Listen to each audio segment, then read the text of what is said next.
Paz a vosotros, amados hermanos del grupo Edificados en la Palabra. Les saluda su hermano en Cristo, Rafael González, desde México. Estamos en la cuarta semana, ya en la cuarta semana de las cartas para la iglesia sufriente, primera de Pedro. Y como subtema tenemos cómo debe funcionar la iglesia durante el sufrimiento. Fiel, claro que sí, fiel. Y hoy veremos el tema, el sufrimiento del creyente y de Dios. Y para ello, como siempre se los digo, mis amados hermanos, vámonos de inmediato a la palabra de nuestro Dios. Le comento brevemente, a medida que disminuye la adoración adecuada a Dios, aumenta la inmoralidad sexual, la perversión, y bueno, como hemos visto suceder desde la revolución sexual de la década de los 60, esto ha venido a dar al traste con la verdadera cristiandad.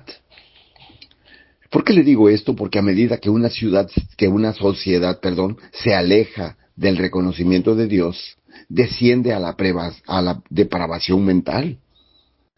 Ahora, vivimos en un mundo al revés, donde lo bueno se llama malo y lo malo se llama bueno.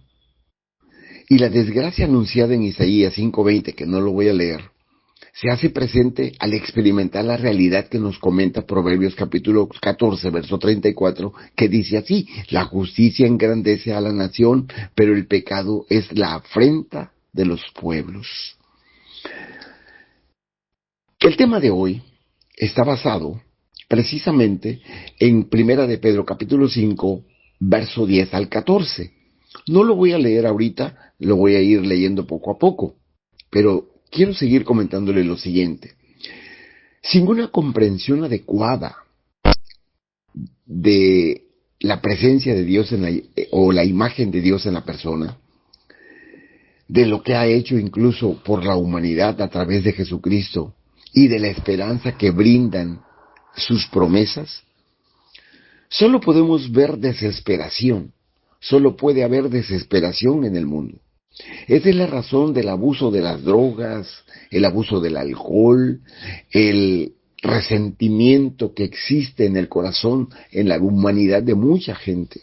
Incluso cuando logran dar un paso más hacia la visión utópica que tienen, permanecen insatisfechos, frustrados, enojados, porque la realidad les golpea de lleno. Aquello que supuestamente les importa empeora en lugar de mejorar. Ese es el mundo en el que vivimos ahora, hermanos. Ese es el mundo al cual nosotros tenemos que compartir el Evangelio. Si no podemos de palabra, vivámoslo, que la gente se dé cuenta que realmente vivimos por la gracia de Dios. Y ahorita que dije la gracia me acordé, el Dios de toda gracia. Primera de Pedro, capítulo 5, verso 10. Dice: pero el Dios de toda gracia, que en Cristo nos llamó a su gloria eterna, nos perfeccionará, afirmará, fortalecerá y establecerá después de un breve sufrimiento. El cristiano tiene esperanza independientemente de las circunstancias, porque nuestro Dios es el Dios de toda gracia.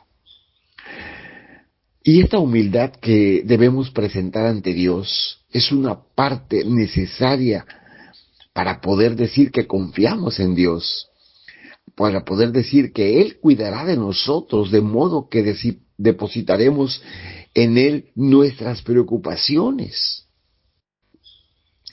Esto, hermanos, es una parte necesaria de estar sobrios, de ser sobrios y estar alertas, es decir, pensar con claridad y ser conscientes del peligro que representa nuestro adversario, el diablo. Y debemos estar alertas para resistirlo, para estar firmes en la fe. Esa humilde sumisión de la que les comento es lo normal, como se ve en la vida de los piadosos, que hay numerosos ejemplos en la Biblia de gente que le creyó a Dios y fue humilde, esperó en Él. Pero aquí la pregunta que se hacen tanto los no creyentes como los creyentes inmaduros es: ¿cómo puede ser el Dios de toda gracia si permite tanto sufrimiento, incluso entre los seguidores de Él? Hay que recordar que el sufrimiento humano se debe a las consecuencias del pecado. Y esto incluye el propio pecado del sufriente, pero también el pecado de otros contra él. Y además, el vivir en un mundo maldito por el pecado. Por favor, observe en el versículo 7 de este mismo capítulo 5, en cuanto tenga tiempo. Capítulo 5, 1 de Pedro capítulo 5, verso 7. Hay una relación entre la gracia de Dios y la salvación. ¿Por qué le digo esto? Porque la gracia es el favor inmerecido. Es la misericordia de Dios que perdona los pecados de la pena de muerte, pero no deja a sus elegidos en ese estado. Ahora, la justificación viene por la gracia de Dios, de modo que los creyentes se presentan justos ante Él y son adoptados en su familia. Y luego, mediante la obra del Espíritu Santo, comienzan el proceso de ser conformados a la imagen de Cristo. Y esto se los digo porque Santiago 1:17 dice: toda buena dádiva y todo don perfecto descienden de lo alto, del Padre de las luces, de quien no hay variación ni sombra de cambio. El verso 11, Primera de Pedro capítulo 5, verso 11, es una alabanza a Dios. A Él se ha dado el poder por los siglos de los siglos. Amén, dice el verso 11. Aquí Pedro exalta una doxología, una alabanza litúrgica a Dios. En este versículo, como ya lo hizo también en el capítulo 4, verso 11, a Él sea el dominio por los siglos de los siglos. Mire, aunque en algunos textos no aparece precisamente esta doxología, Pedro aquí está haciendo mención de una alabanza a Dios. Se refiere a que el dominio es el poder y la fuerza de Dios para controlar. Es un aspecto de su soberanía y la razón por la cual Dios puede perfeccionar, confirmar, fortalecer y establecer a cada creyente. El Señor, amados hermanos, cumplirá su propósito y llevará a cabo toda su voluntad en nosotros. Isaías 46:10 es muy claro cuando dice: yo anuncio desde un principio lo que está por venir. Yo doy a conocer por anticipado lo que aún no ha sucedido. Yo digo, mi consejo permanecerá y todo lo que quiero hacer, lo haré. Qué hermoso es nuestro Dios. Pero también en este capítulo 5 de primera carta de Pedro, en el verso 12, se refiere al hermano fiel Silvano. Y dice el verso: les he escrito brevemente por medio de Silvano, a quien considero un hermano fiel, para darles ánimo y asegurarles que ya están en la verdadera gracia de Dios, que es esta. Aquí contiene un comentario de Pedro sobre el escriba y el propósito de la carta, por medio de Silvano, nuestro fiel hermano, como yo lo considero, dice Pedro. Les he escrito brevemente exhortándolos y dando testimonio de que esta es la verdadera gracia de Dios. Mire, Silvano es la forma latina de Silas, nombre que Lucas usa para referirse a este hombre a lo largo del libro de los Hechos. Silas se unió a Pablo en su segundo viaje misionero después del Concilio de Jerusalén. El propósito de la carta de Pedro menciona específicamente que lo que escribe fue breve, lo cual refuerza la necesidad de que Silvano recibiera la recomendación de Pedro como hermano fiel, ya que tendría que explicar y ampliar cualquier punto de la carta que no hubieran comprendido algunos de ellos. Y, amados hermanos, yo quiero decirles que la gracia de Dios hacia ellos se demostró en la salvación que recibieron mediante la fe en Cristo y la gracia de Dios que continuaría estando con ellos en toda circunstancia, como lo hace hoy el Señor con usted y conmigo, independientemente de cómo esté la situación económica del país o política del país, o cómo esté la situación social en el país que usted vive, Dios está allí con usted, porque es el Dios de toda gracia. Pero también en el verso 12 dice, manténganse firmes. Pedro concluye esta reflexión con la exhortación, manténganse firmes. El sufrimiento podría haberles causado fácilmente dudas y temores, lo que les había hecho perder la esperanza en el Evangelio de la gracia de Dios que les había sido dada. Pero debían mantener su fe y aferrarse a la gracia de Dios para que no hubiera ninguna flaqueza, ningún tropiezo, ningún compromiso con la verdad que les había sido revelada. Mis amados hermanos, mis amadas hermanas, las tormentas de la vida y la persecución de los justos vendrán, pero manténganse firmes sobre el fundamento del Evangelio de Cristo. Pedro ya había señalado que parte de la gracia de Dios consistía en sus acciones para ser restaurados, fortalecidos, confirmados y establecidos. Todo lo que necesitaban ellos era seguir confiando en Dios, como lo necesitamos nosotros en este tiempo, confiar en nuestro Dios. En el verso 13 hay unos saludos personales, y dice el verso 13, la iglesia que está en Babilonia y que fue elegida juntamente con ustedes, les manda saludos, lo mismo que mi hijo Marcos. Es un saludo personal. Y era común que al final de una carta se incluyeran saludos de otras personas en ese lugar. Dado que todo indica que Pedro escribía desde Roma y que la persecución ya había comenzado, allí debía ser cuidadoso al hacer una referencia velada a Roma, sin causar más daño a la iglesia que aún permanecía en la capital. ¿Por qué le digo esto? Porque el término iglesia es femenino. El pronombre femenino ella es una referencia apropiada sin aludir directamente a la iglesia. No hay indicios de que Pedro estuviera en Babilonia, ni en Mesopotamia.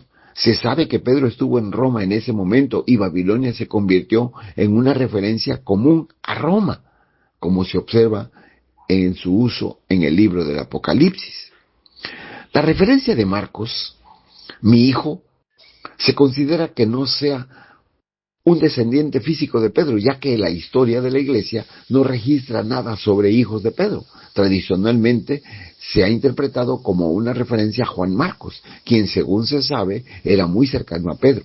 Ambos se habrían conocido en Jerusalén, de acuerdo a Hechos 12, que relata que la reunión de oración por Pedro, ahí estaba Juan Marcos. Pedro lo menciona como su hijo, y es algo similar a lo que sucede con Timoteo, que se menciona como hijo de Pablo.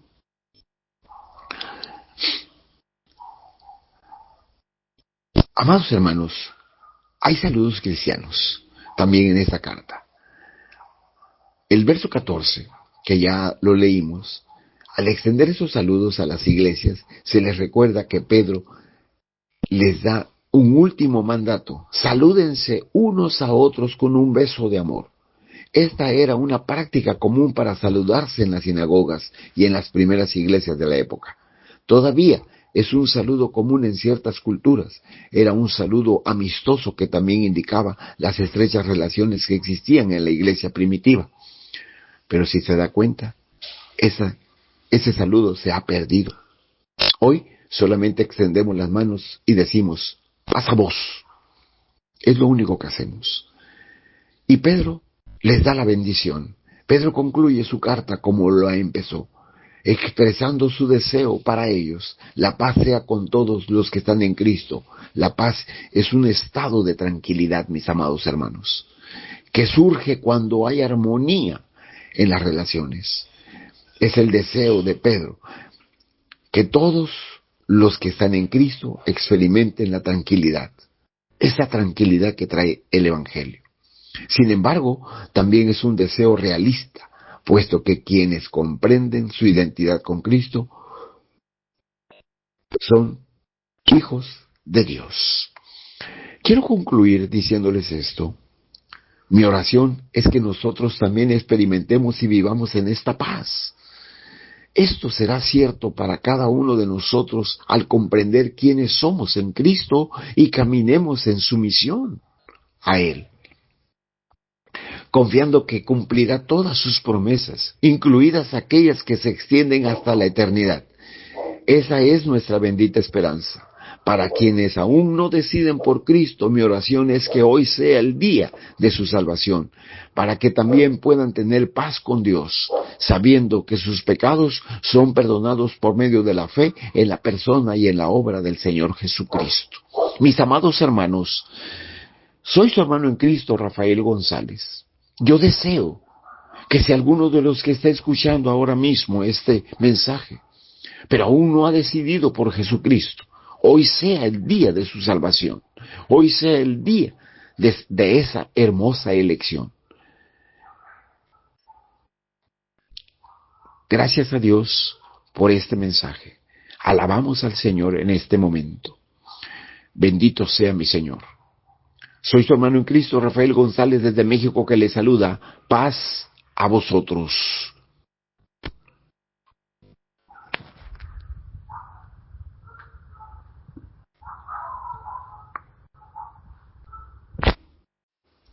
Paz a vosotros, amados.